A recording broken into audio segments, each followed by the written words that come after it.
Tako, osnova je pripravljena, se pravi, deblo in veje imamo. Zdaj bomo nadaljevali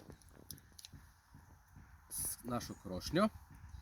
V tem primeru bomo uporabili tak mah, ki izgleda, kot da od nekje visi. Se pravi, je zelo podoben vrbinim vejam, ne? Se pravi, poglejmo zdaj na hitro, kako bi to izgledalo. Če tako obesimo gor,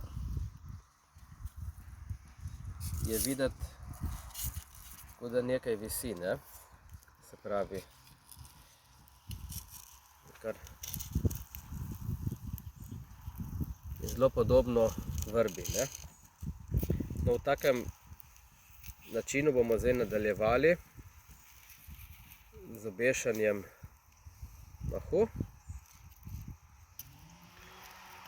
No, jaz bom ta mah zdaj pritrdil z vročim lepilom.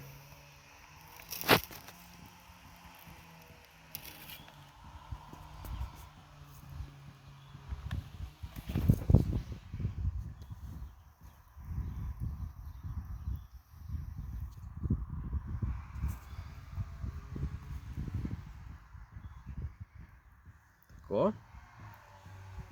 Zdaj na ta način lahko kar nadaljujemo, vse dokler ne zapolnimo vseh naših vej.